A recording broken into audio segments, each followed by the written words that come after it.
is let's go through match by match from round 3 and get our snap judgments, Matty. Thanks to Snap Fitness on a mission to help you feel fantastic. My Monday morning check-in on you. How are you feeling? I mean, the drought continues, doesn't it?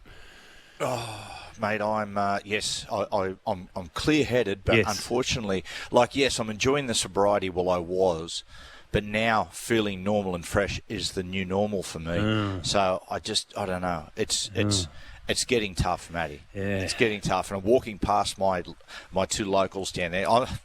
Mate, I've got 2 locals. It's like when someone says to you, here, take a multivitamin, it's good for you. So why have one? Have 10. Well, why have 1 local that's good? I've got 2 locals. And to walk past there and just get the scent coming out of there. I just go, oh, no, God. Yeah. It's Pavlov's dogs. Well, not only that, you've got to walk past the mirror and see yourself in clear eyes as well.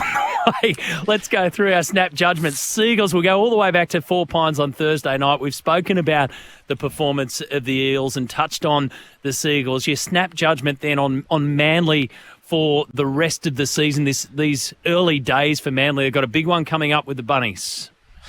Yes, they need to equal to get back to their defensive mindset as they did in round 1. We saw against the Dogs. It dropped away considerably in round 3. So they need that defensive intensity back up there if they want to be anything like a top 4 side. Snap judgment on the Knights. They went down to the Dolphins by 16 points. They fought hard, Matty. It wasn't. I thought Lockie Miller, the fullback, was probably the best player in the field. But the Knights, unfortunately, when things go bad, they drop their bundle. They were right in the contest. They conceded a try to make, I think it was 26-20. And from there, the Dolphins just ran in another 2 tries down to 12 men. That's their inability to handle adversity again. Take away the book of feuds and the rivalry and everything else that goes around what happened at Allianz on Friday night, and your snap judgment then on the Roosters' win over the Rabbitohs. Well, the Roosters were their same old selves that they'd been the first couple of rounds. In the first 30 minutes, they just skimmed across the defence, had no penetration, and then JWH and Brandon Smith come on and addressed all that. They just gave so much punch through the middle of the field and straightened the Roosters right up.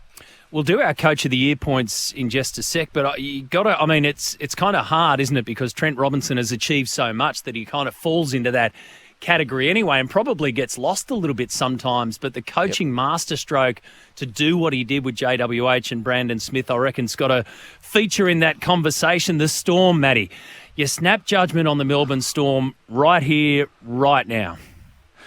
Right. Okay.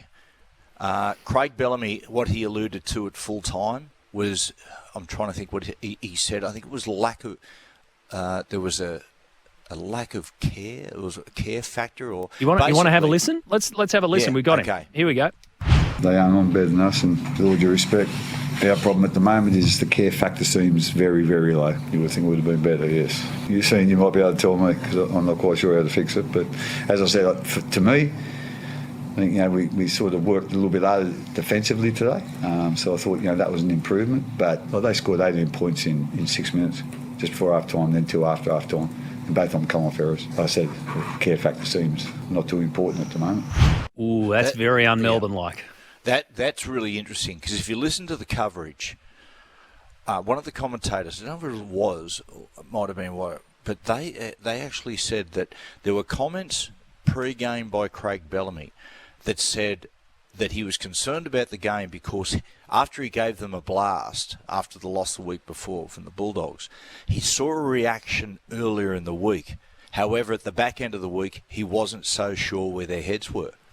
Now, that's interesting. And we hear this all the time. That's very un-Melbourne-like. But people do say that and concede 18 points in 6 minutes or something like that. That's a concern for Bellamy, and as I said before, on top of that, I think they won't have Jerome Hughes this week.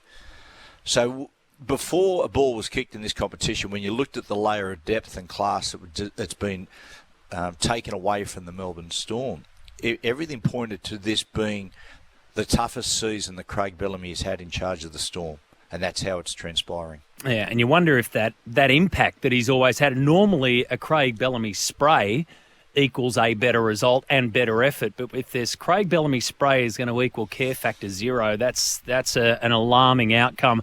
Warriors 26 beat the Cowboys 12 in Townsville. Your snap judgment On the Cowboys, this is interesting. They finished third in the season, in the regular season last year, and here they are floundering a bit at the start of this one. Matty, all the most important areas to win a football game, they are considerably worse than they were last year. Right, they've got all the attacking brilliance. In fact, they trust their attacking brilliance too much. I see this sometimes with South Sydney. They'll go into games and they've got a swagger about them that says, look, if you score 22 points, we're sweet. We'll score 26. Right? That's, in my opinion, that is how the Cowboys are playing. Frivolous passes, no thought for ball retention, and they just believe they can win the game on the back of attacking class, and they've been caught out again. You know, Matty, they could easily be 0-3 because they nearly threw the game away against the Raiders, and the toughest thing about it, the area that would worry Todd Payten the most is that they start well. They start well, and then as the game goes on and the game starts to get into the arm wrestle, the other side gets ascendancy. It's one of the ones that I'm still struggling. I mean, still struggling. It's only Monday, but struggling with for my tips this week. Cowboys v Titans, and it's in Townsville. And every other day, you'd be leaning towards the Cowboys. But that great unknown at the moment, we'll get to those a bit later. You snapped judgment on the Broncos-Dragons match, in particular the Dragons here. I mean, the Broncos just went bang, bang, bang, but the Dragons were in this fight. Yeah, well, Matty, I spoke before about the Newcastle Knights. They're in the fight until they hit a little bit of adversity. And I watched it again yesterday, and just to remind myself, there was about 8 minutes to go, and it's 8-8. And you go, how does this happen? But there was just that the Broncos had just built pressure and pressure and pressure. The game's in the balance, and the Dragons blinked, and suddenly Broncos score, and then rather fighting their way back into the contest, they basically, to concede that many points, they threw their hands in the air and just, forgive me for saying this from Dragons fans, it was like they gave up. Any defensive intensity they had just dissipated. It was gone. Broncos, Matty, were terrific. I was really impressed by their patience. And they're going to need a lot of it this week against the Dolphins, because the Dolphins will just grind and grind and grind. There were particular reasons why Kevy Walters wanted Adam Reynolds and Reece Walsh at the Bronx this season, and both of them were on show, I reckon, at Suncorp on Saturday. So then our final two judgments on the Bulldogs and West Tigers, and the Raiders and the Sharks, both from yesterday. Well, the Sharkies just aren't there. So we said this last week. They're not themselves. They're one out of three. Now, they beat Parramatta in a game of touch football. Now, the hallmark of the coaching from Craig Fitzgibbon has been defence, and the attacking, all the attacking stuff is the bonus on top. They've been really, really good at the tough areas of the game. And they're struggling in that area, and I don't know why. I thought this week they'd have a hit back as far as defence was concerned, but yeah, they're a little bit flimsy. Raiders, important win.